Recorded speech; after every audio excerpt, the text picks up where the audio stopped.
This episode is brought to you by United Airlines. When you want to make the most of your vacation, book with United.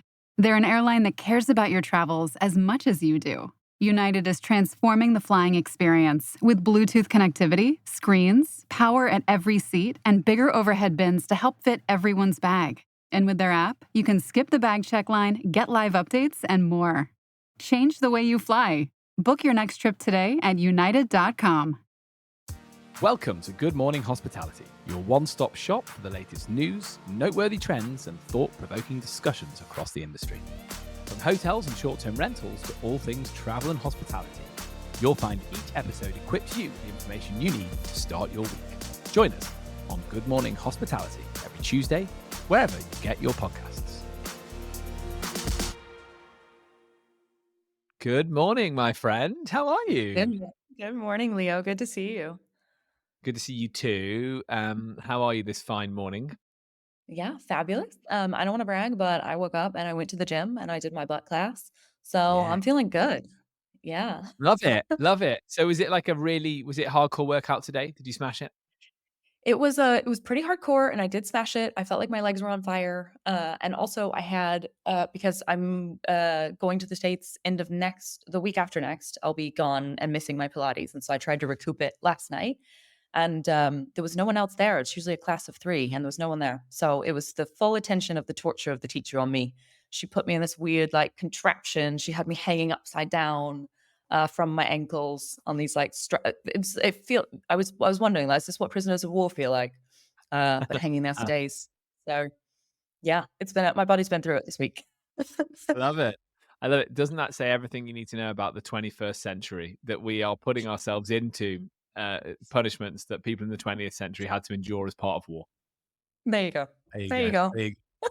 There's a business idea in there, Sarah, somewhere, isn't there? Just let's just cut out the middleman. Let's not pretend it's about exercise. Let's just give people a ton of pain for an hour and then send them home. They'll probably be really happy with it, right? I think those businesses already exist on some more seedy sites. Good point. Okay. So all right. Well, let's leave that business alone then. That sounds a little too seedy for us, doesn't it? Let's stick to the gym routine. There we go. Gym for us. Sarah, it's November. We're firmly. I'm saying to people it's winter. Some people are saying it's still autumn. I feel like it's winter. What's happening in Barcelona? Anything going on at this time of year? What's the vibe? For me, it's full on winter. For any normal people that don't live in Barcelona, it is probably like very beginning of autumn.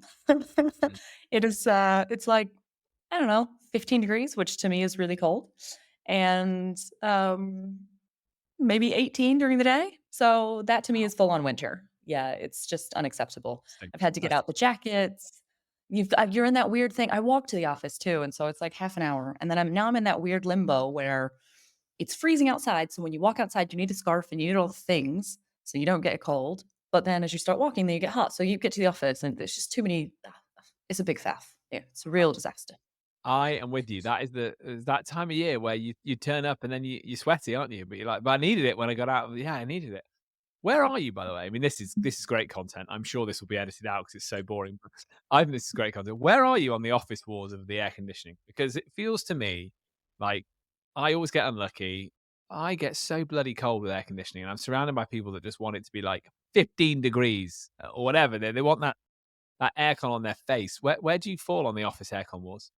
We have a bunch of hippies in our office, and we have a green plan that we have signed. So nobody is allowed to touch the thermostat.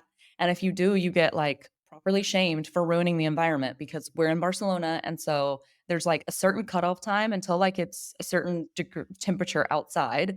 There is a pledge that we have all agreed to and signed. And that is we will not turn on the heating until it gets below this. And we will not turn on the aircon unless it is above this. Okay.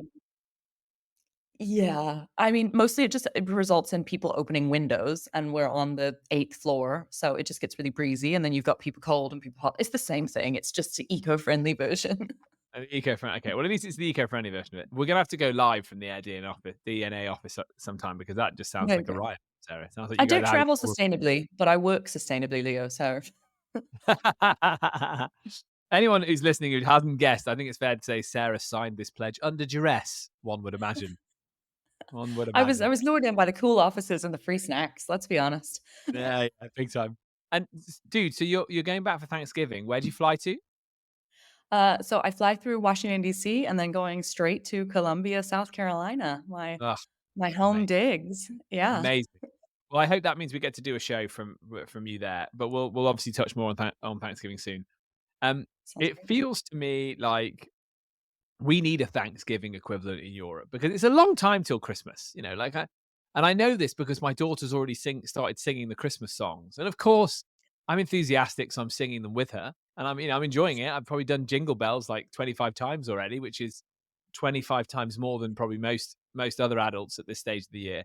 So I'm just putting it out there. Europe, UK, I think we need our own version of Thanksgiving just to break up that monotony of Christmas songs. I would totally agree with that. In our office, we do a Thanksgiving, which I'm going to be missing this year, but we do basically a potluck. And so we've turned it into this cool, like, international Thanksgiving because we have people from all different countries at the office in Barcelona. And so everybody brings a traditional dish from their place of origin. And then we vote on it. And then obviously there's prizes. So it has to turn into a competition as to who had the best dish. No shocker, the Italians always win, which is just disgusting, really. But yeah.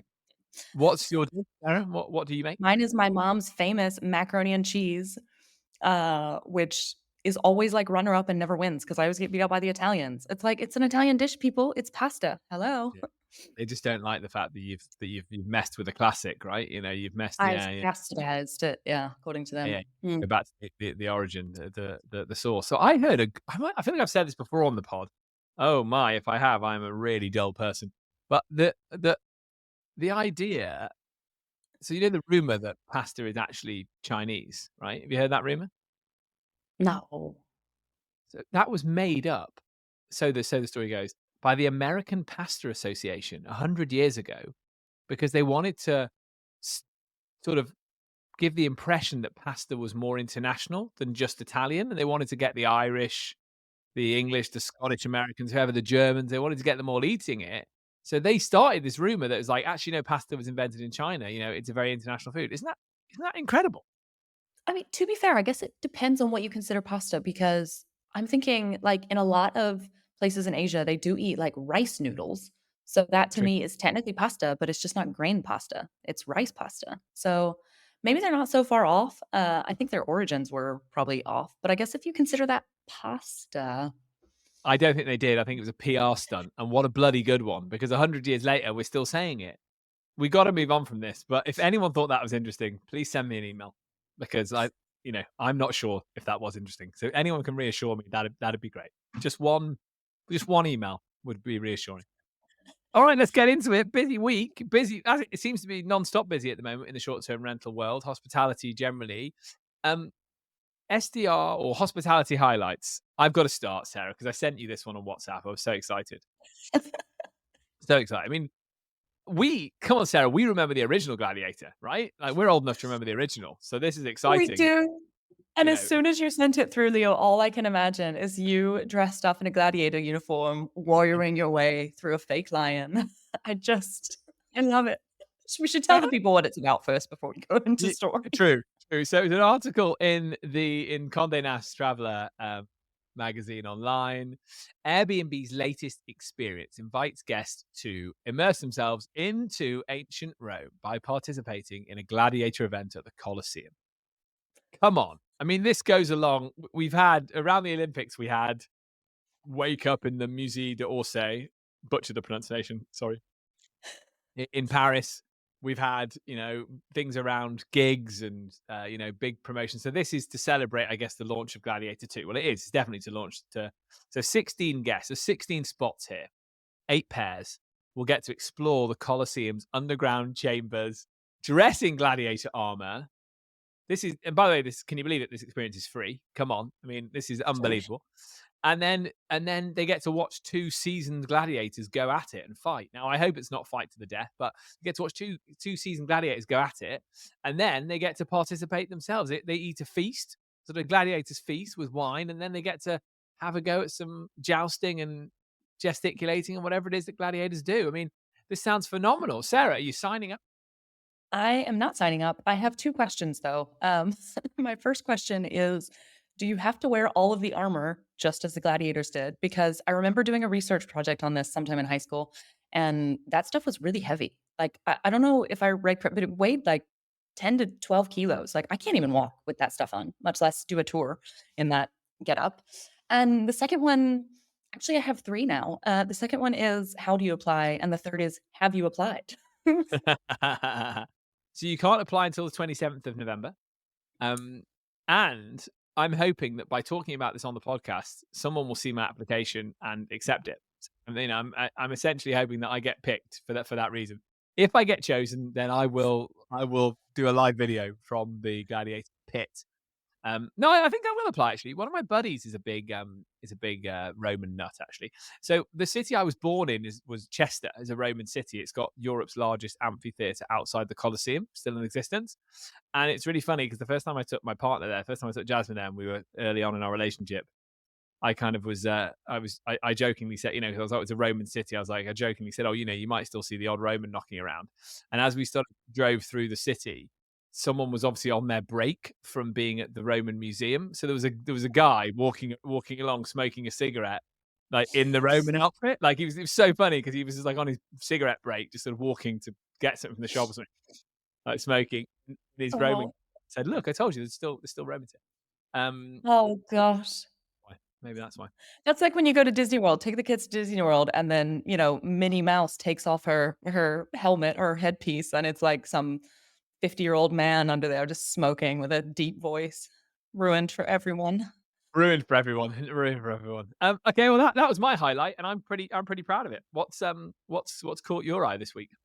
That sounds good. I am talking regulation. So mine is that Booking.com is in compliance finally, or so they said. So they had a revision of the new regulations put out in Europe. So three main things as a part of this. So it's just part of the Digital Markets Act. And essentially, they have eliminated parity requirements. This is a huge one because for a long, long time, the reason I think that Booking has been able to drive so many direct bookings to keep people on their platform without going to book directly through, for example, the property manager or through the hotel themselves, is because they have this price parity clause in there. So I'm really curious to see what they're going to do. My hunch is that they're just going to increase the discounts that are being offered so that they can basically match that parity anyway. So they're not requiring the host or the owner of that property to do the price parity, but I have a feeling that they're probably going to find a way around it to do it themselves. But that's just my 2 cents and my cynicalness. Always welcome. They have also launched a tool to give travelers better access to their own personalized data. So this is, in my mind, like basically just like a souped up version of GDPR, right? How can you access what Booking.com has on you? And then they have also, according to them, improved partners' access to see where bookings are coming from, when promotions are being offered, if they're leaving money on the table, if they're losing out on reservations. I'm really curious to see. So if we have any listeners that are logged into this platform, we would love to learn more about it and kind of if you think it's actually worth it or not, if it's helpful or not. And so I thought this was a super interesting one. It's been a battle that's been going on for quite some time now. And so I think some interesting things. I am, as always, a bit cynical when these kind of things come up. I think that as a big corporation, money is the bottom line, especially for a company that is listed on the stock exchange. So, they have shareholders to answer to, and we will see if it's all just noise. And they'll find ways around it, which I think they probably will. Maybe not quite as strictly, but yeah. What about you, Leo? What do you think? Well, they'll definitely find ways around it. I also love that you come at it with a slight edge of cynicism, which is I think is healthy when you're looking at how a big company might react to legislation like this. I'd first of all, because we've focused on this in the past, right? We've talked about this, and we said like, oh, I wonder how quickly they'll be able to get themselves in a position where they are compliant. So amazing that after 6 months they would say they're compliant. I agree. I think the parity clause is the most interesting bit. I really like that because it stops the bigger player bullying the smaller players into playing the game with the set of rules they want to play it with, and opens the market slightly. That's probably the bit that I'm least cynical about, because that I think means that there's a chance. Now you're right; they can probably use technology to find ways to drop rates where they see them lower in other places. But then it becomes a game of cat and mouse, as opposed to I'm telling you what to do. I'm dictating the terms by which you trade. Um, I think that's the big reason, and I think it's a decent bit of legislation on the whole. I like it. I'm pro it. The Digital Markets Act. I think it's good, and I'm really pleased to see that Booking.com have got themselves in a position where they feel they can say they're being compliant. Wink, wink, nudge, nudge. I'm sure there's bits they're sidestep. But I've always had that impression of Booking.com, that it's a good European-based business that wants to play by the rules. And again, it's slightly had its wings clipped. I know, obviously, it's got a big presence in the US as well. Slightly had its wings clipped and has reacted to it. Clearly, and we're going to go on in a second to talk earnings, clearly it's not doing them any harm, is the first thing I would say. And, the noise recently, there's been a bit of news about it in the UK, is that Booking.com's share of the market, the STR market, has grown in Europe since 2021 from 32% to 47%. And that's at somewhat the expense of Airbnb, which has dropped from 43% to 40%. And when I started speaking to hosts about it anecdotally, I think we might have mentioned it last week on the pod. We might have mentioned it, might have come up, but when I started speaking to hosts about it anecdotally, just in calls and catch-ups, people are saying that right now there's still probably roughly a bit of parity between Booking.com and Airbnb bookings, but when they look to the future bookings, it's massively skewed towards Booking.com. So, in quite short order, they've managed to find a way to navigate this act, and it clearly is not doing them any harm. So I would assume they'll chalk that up to a win, right? Yeah, absolutely. And we can talk about that a little bit more when we discuss some of the earnings that have come out as well this week. So we had Verbo, we had Booking, and we had HomeToGo. So should we dive into those, Leo? Let's do it. I mean, what I like about the focus here is either like HomeToGo is such a European business, such one I think we can be really proud of in Europe for how well they've done, and obviously Holler do the same. They kind of the German rivals. I really enjoy the German rivals we have in the space who are doing great things. So I think why don't we start there? Why don't we start with HomeToGo, and we'll double back for Booking. So, essentially, it seems to be very good news for them. So HomeToGo has upped its guidance for the full year 2024, following a solid third quarter. We're using an article from FocusWire. The company's reported booking revenues of almost 63 million euro for the quarter, which is a 38% jump year over year, and an all-time high. So that's the headline. So where we're seeing definitely, for the bigger OTAs, Booking, Verbo, and Airbnb, growth still looking healthy-ish. This really shows you sort of the journey that HomeToGo have been on. The fact that they're reporting 38% growth year on year, it's amazing, and it's adjusted EBITDA of for Q3 36 million euros, up 28%. And this is particularly interesting as well. Then they've got what they would call their pro business unit, HomeToGo's pro business unit, which I was aware of, but I didn't know how impactful it was to their business, which is where people are using their software and services. So property manager and rental businesses are using parts of their booking engine software, which we have touched on, I think, in the past. That the rebooking revenues were 20 million euros, up 6% year on year. This also includes subscription revenues, 5.4 million. So that's starting to become more of a significant part of what HomeToGo do, which is great. How does that subscription work then? Is that like a corporate subscription where they get access to discounts, or do you know any more about that? If not, we can do some research. So the subscription would be to using their services, using their business services. So you might use part of so you might use some of their software to power some of your websites, or PMS. It's not having them as a B2B. It's not like a B2C product. It's them selling you an element of what they do and you paying revenues to them that way. Okay, makes sense. I thought it was something to do with corporate travel.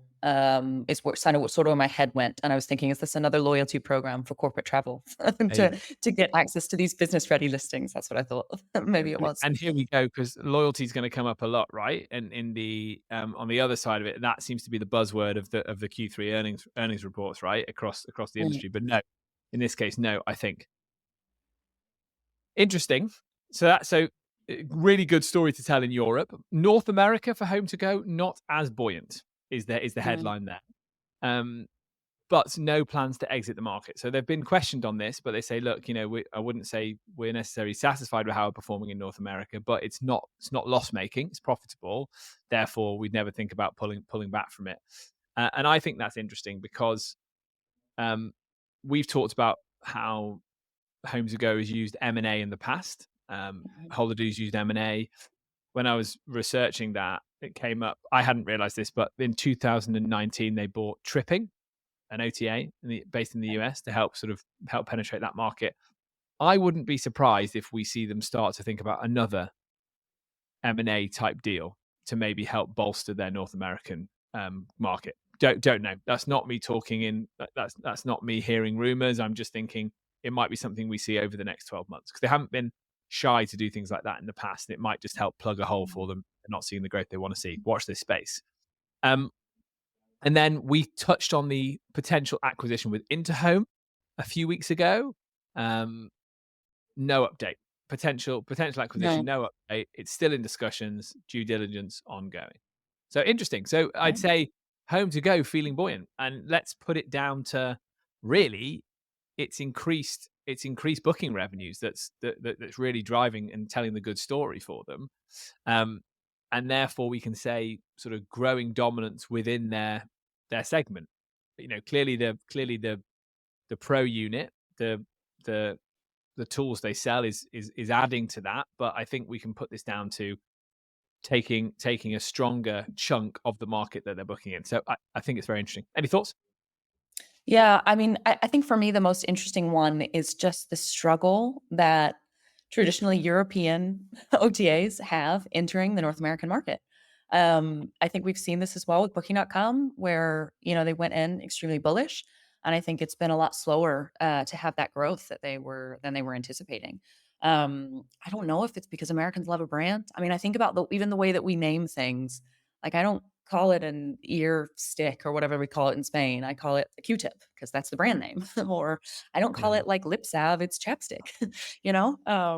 It's so I wonder how much of that is cultural, of just, the North American market being much more affine to specific brands and to the names, and the fact that Airbnb and even Verbo kind of originally launched there and have such a good foothold. And I wonder if that has anything to do with it.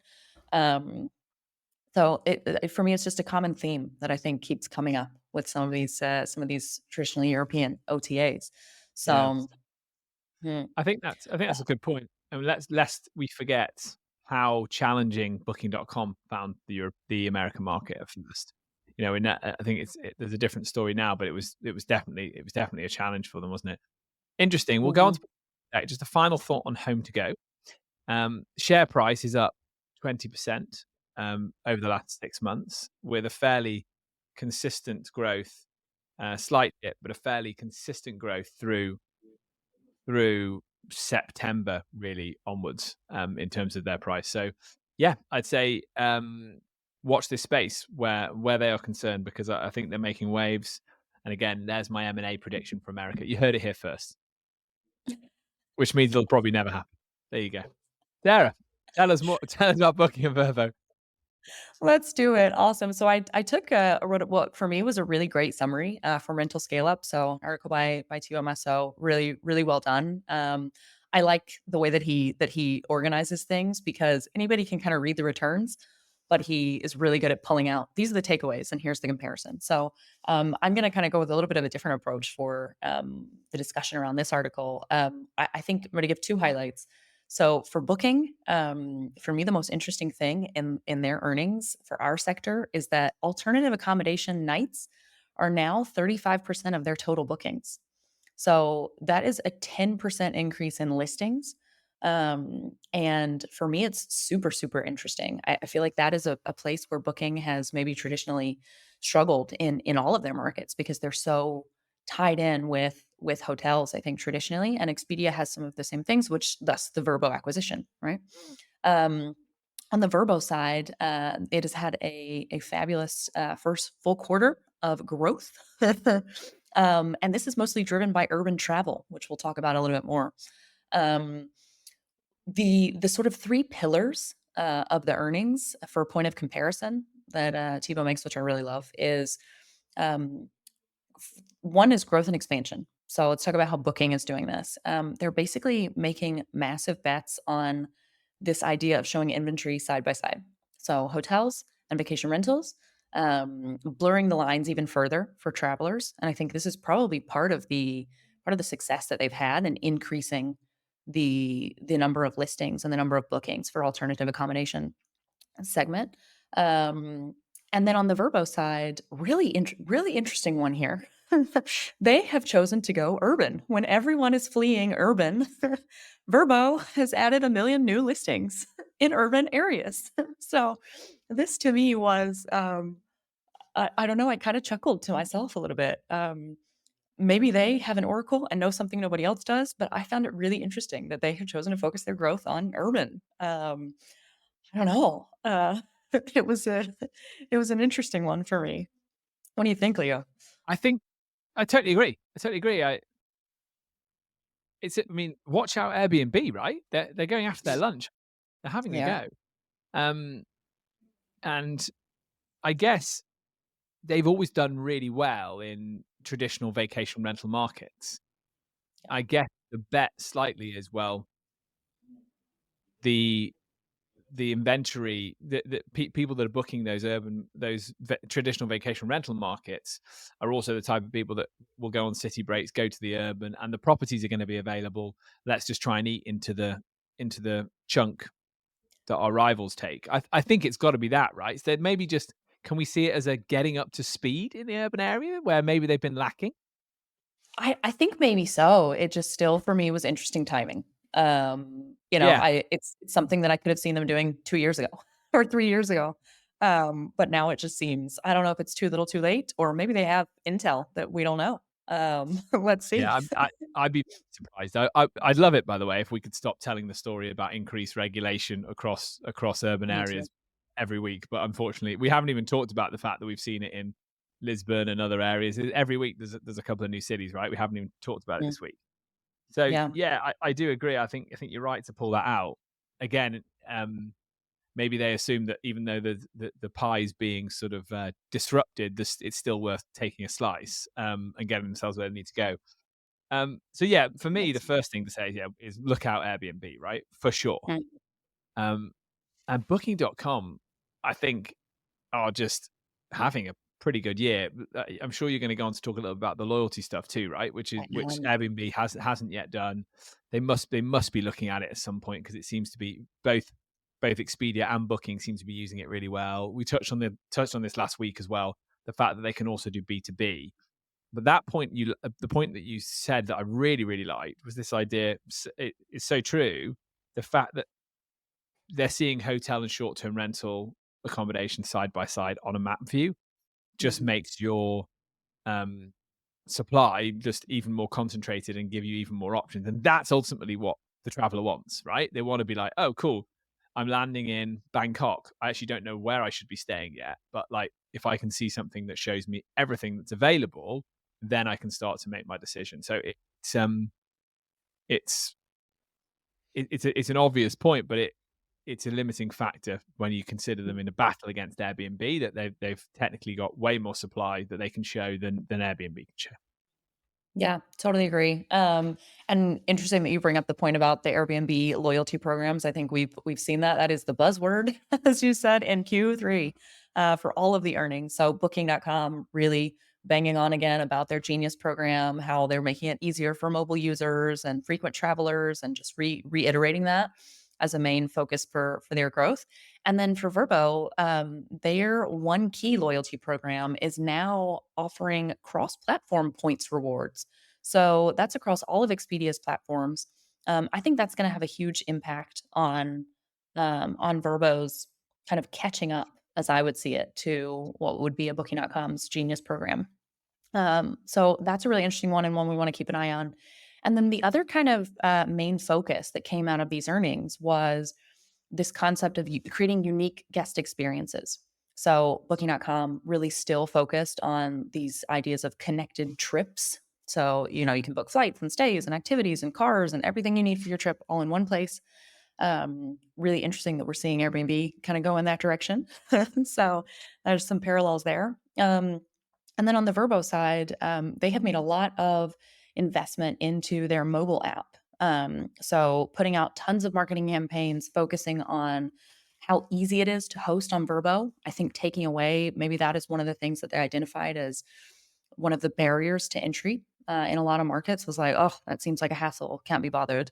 And so they've put out some massive marketing campaigns specific to this to make it easy to host, easy to do everything through the mobile app. And try and use that to increase conversions of bookings as well as increase usage of the app itself. So they're making some really big bets there on technology, which is an interesting one.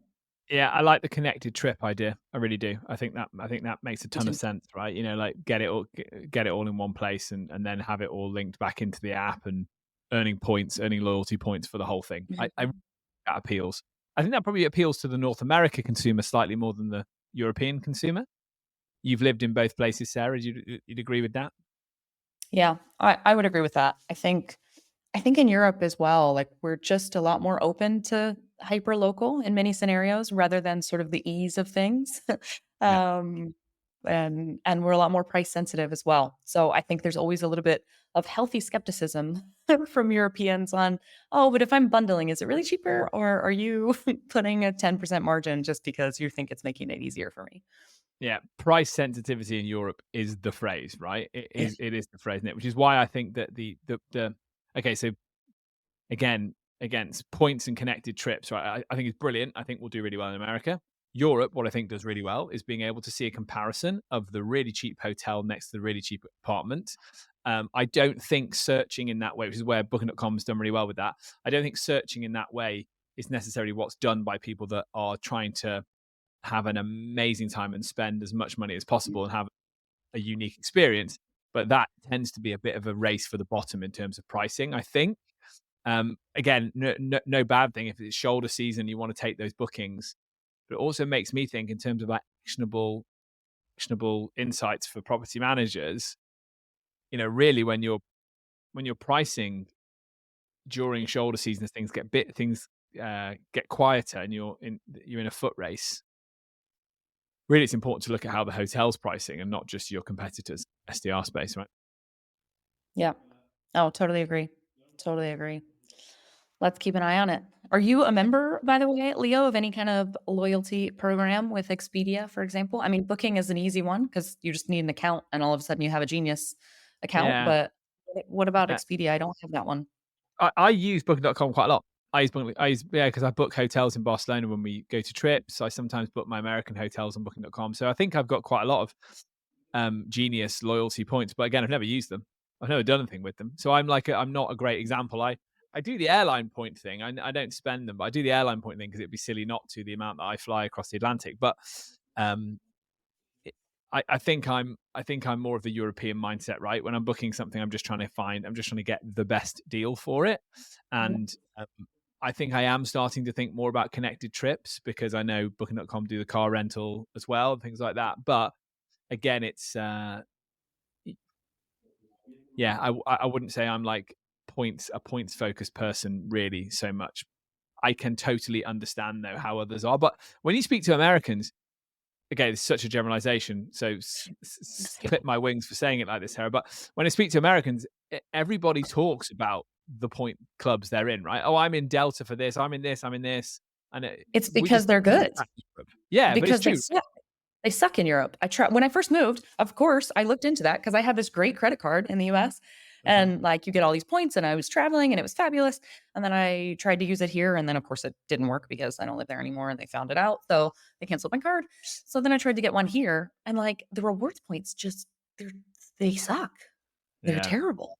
Like, why would you ever sign up for a credit card and risk signing your life away if there's nothing good in for it? Like, I just don't understand. But that's the classic American way. It's like you get the credit card, you pay everything on that credit card, and then at the end of the month, you just have an automatic. You have a so it's like a debit card essentially, Mhm. and that's the smart way to do it, I guess. And then you get all the points, and then you travel and you do cool things, and you get discounts on restaurants and all. I mean, Mm. yeah, it's they're great. I don't know why Europe hasn't come on to as much as Europeans love a deal, they love a Yeah. deal. They would love this. Yeah. Well, I think it fundamentally comes down to the fact that Europeans and I include British people in this, by the way, don't like spending money in the first place. That's why it hasn't quite taken off in the same way, right? If there's the joy in spending money, there's also the joy in the points you get from spending the money. That means you then get the points to buy more stuff with the points. It's all very exciting. No, I agree. I think it could be. But again, like we're not just, I think here when we're talking about the growth, we're obviously not just talking about the growth of these companies in Europe. I can see how these things will be really smart. And I think in Europe, the smartest thing they can do is just drive the value for money thing, right? Which is, I think, why before the Digital Markets Act prohibited it, Airbnb was so focused on ensuring that you couldn't find the rate cheaper anywhere else than their website, because I think they know how important that is in like the search market in those Yeah. European areas. We're over time. We tried not to be over time. How we've done it again. I don't know. 30 seconds. What are you up to? What's happening? What's going on? I am focused on packing. I leave for the States next Friday, so, Nice. I'm really excited. So I'll be there, for, like, 8 days. So really looking forward to it. Gonna go to the big Thanksgiving with the whole family and, get to see some friends from uni and stuff, so visit with the parents. It's gonna be amazing. I'm really excited. Love it. Love it. Love it. Well, I'm going to hold you to the fact that we're going to do something while you're in South Carolina. So I'm going to podcast Sounds with you while you're there. it sounds good, but my mom will join, so just be prepared. She's a character. And I am packing too. We're packing for our big move to Brighton, and we're getting ready for the wedding. So busy in my world too. That is exciting. I can't believe you're moving. I can't believe you're moving and getting married at the same time. Those are 2 of the most stressful things one can do, Leo. Not to freak you out, but what are you thinking? While holding 2 small children through the whole process. Yeah, I'm not really sure. I'm not really sure why we've chosen to do this to ourselves, but there you go. Guys, thanks so much for listening. I hope it's been mildly interesting this week. I think we've taken a few tangents and we found it interesting. So tell us if you agree that talking about, what was it we talked about early on that I found really fascinating? Oh yeah, the aircon wars in offices. The aircon wars in Oh, offices. Was that exciting?